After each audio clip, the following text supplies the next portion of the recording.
अस्सलाम वालेकुम, क्या खैरियत है। आप सबका स्वागत है मेरा चैनल RS इस्लामिक बातें में। आज हम बात करेंगे हजरत हव्वा अलैहिस्सलाम की पैदाइश के बारे में।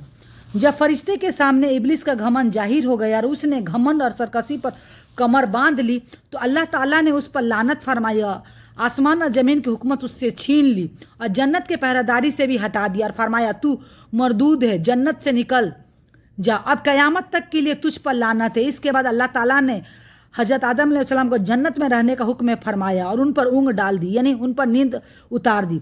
फिर इनकी बाईं पसली में से एक पसली लेकर हव्वा अलैहिस्सलाम को पैदा फरमाया। आदम अलैहिस्सलाम जब सोकर उठे तो अपने सिरहाने एक औरत को खड़ा देखा। उसने पूछा तुम कौन हो? कहा एक औरत। फिर पूछा किस लिए पैदा की गई हो? वो कहने लगी ताकि तुम मुझसे सुकून हासिल कर सको। जब फरिश्तों को खबर हुई तो वो इस औरत को देखने आए और कहा ए आदम, इसका नाम क्या है? आदम अलैहिस्सलाम ने जवाब दिया हव्वा। इन्होंने फिर पूछा ये नाम क्यों रखा गया है? इसलिए कि ये हई यानी जिंदा इंसान से पैदा की गई है। अल्लाह ताला ने हजरत आदम अलैहिस्सलाम का हजरत हव्वा अलैहिस्सलाम को जन्नत में निकाह करवाया था और अल्लाह ताला ने फरमाया था तुम और तुम्हारी बीवी जन्नत में रहो और जहाँ से चाहो खूब दिल खोल कर खाओ, लेकिन इस दरख्त के पास मत जाना कि हद से बढ़ने वालों में हो जाओगे। हजरत आदम अलैहिस्सलाम जन्नत में थे, फिर भी उन्हें वो सुकून हासिल नहीं था। हजरत आदम अलैहिस्सलाम को वो सुकून मिले, इसलिए अल्लाह ताला ने उनके पसली से हजरत हव्वा अलैहिस्सलाम को बनाया। अल्लाह ताला ने हजरत आदम अलैहिस्सलाम को और हजरत हव्वा अलैहिस्सलाम को जन्नत में ठिकाना अता फरमाया। उन्हें हर तरह की आज़ादी अता फरमाई सिवाय एक दरख्त यानी के पास जाने से। उन्होंने अल्लाह के हुक्म के मुताबिक उस दरख्त के पास जाने से खुद को रोके रखा। फिर इनके लिए दिल में शैतान ने वसवसा डाला और आखिरकार दोनों से वो गलती हो गई जिसे अल्लाह ताला ने उन्हें खुद करने से मना किया था। जब अल्लाह ताला ने आदम अलैहिस्सलाम को पैदा फरमाया तो फरिश्तों को हुक्म दिया कि आदम का सजदा करो। सब ने हुक्म की तामील की, लेकिन इब्लिस ने इनकार किया और अल्लाह ताला की नाफरमानी की।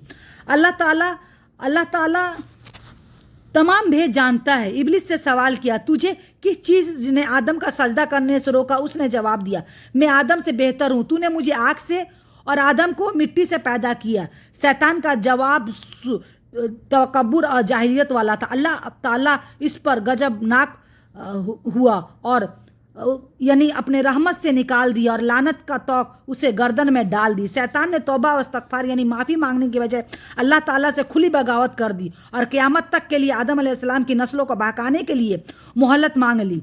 अल्लाह ताला इल्म और हिकमत का भी यही तकाजा था कि औलाद आदम की आजमाइश किए जाए, लिहाजा उसकी दरख्वास्त मंजूर की गई, उसे लंबी उम्र अता की गई और साथ में वो सामान भी जो नस्ल आदम को गुमराह करने के लिए चाहिए था। हजरत आदम अलैहिस्सलाम और हजरत हव्वा अलैहिस्सलाम जन्नत में रहते थे और वहाँ शैतान भी रहता था और उसकी अल्लाह ताला से कहा था मैं ताउमर क़यामत तक आदम की नस्लों को बहकाऊंगा। उसने कहा था मैं भी तेरी सीधी राह पर इसकी घात में लगा रहूंगा, फिर उनके पास उनके आगे और पीछे तथा दाएं और बाएं से आऊँगा। शैतान घमंडी था, खुद को आदमी से बेहतर मानता था और इसी तरह इंसान से भी बेहतर। वो चालाक और शातिर था, लेकिन इंसान की कमजोरी को वो अच्छी तरह से जानता था। वो उनको प्यार और इच्छाइयों को भी अच्छी तरह से समझता था और जानता था। शैतान ने हजरत आदम अलैहिस्सलाम से और हजरत हव्वा अलैहिस्सलाम से ये कभी नहीं कहा था कि जाओ उस दरख्त का फल खाओ, और ना ही उसने अल्लाह की बताई हुई बातों को करने से मना किया था। वो उनके दिलों में फुसफुसाया और बेचैन करने वाली विचार और इच्छा को पैदा किया करता था। शैतान ने आदम और हव्वा से कहा तुम्हारे खुदा ने तुम दोनों को इस दरख्त के से इसलिए रोक दिया है कि तुम दोनों हमेशा के लिए अमर ना हो सको। उनका मन दरख्त के फलों के तरफ जाने लगा और एक दिन उन्होंने उसमें से उसका फल खाने का सोचा। हजरत आदम अलैहिस्सलाम हजरत हव्वा अलैहिस्सलाम ने वैसे ही किया व्यवहार किया जैसे सभी इंसान करते हैं। वो अपने लिए अपना सोच और शैतान की फुसफुसाहट में व्यस्त हो गए और वो अल्लाह की चेतावनी को भूल गए। कुरान पाक में अल्लाह ताला ने इरशाद फरमाया तू शैतान ने इन्हें इस दरख्त के जरिए फुसलाया और जहाँ वो रहते थे वहाँ से उन्हें अलग कर दिया। हमने फरमाया तुम सब नीचे उतरो अभी फल खाना ही शुरू किया था कि जन्नती लिबास उतर गया और वो दोनों पत्तों से अपना सतर ढांपने और शर्मिंदा होकर इधर उधर भागने लगे। अल्लाह ताला ने फरमाया, ए आदम, क्या मुझसे भागते हो? आदम ने अर्ज किया, नहीं ए मेरे रब, बल्कि मुझसे तुझसे हया करता हूँ। अल्लाह का अताब नाजिल हुआ है। ए आदम, क्या मैंने तुमसे उस दरख्त के पास जाने से मना नहीं किया था? क्या मैंने तुम्हें खबरदार नहीं किया था कि शैतान तुम्हारा खुला दुश्मन है? हजरत आदम अलैहिस्सलाम फ़ौरन अपनी गलती का एहसास करते हैं और सजदे में गिर जाते हैं और नादामत से अर्ज करने लगते हैं, ए परवरदिगार, हमने अपनी जानों पर जुल्म किया और अगर आपने अपने फजल व करम से हमें माफ़ ना फरमाया और हम पर रहम ना फरमाया तो हमको नुकसान उठाने वाले हो जाएंगे।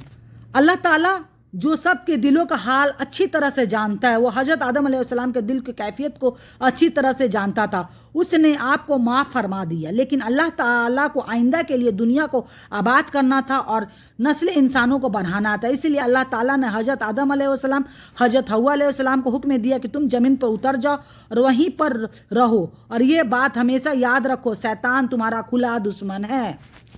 अल्लाह ताला ने हजरत आदम अलैहिस्सलाम को और हजरत हव्वा अलैहिस्सलाम को दुनिया में भेज दिया। आज के लिए इतना ही, फिर हम लोग दूसरी वीडियो में मिलते हैं। अल्लाह हाफिज़।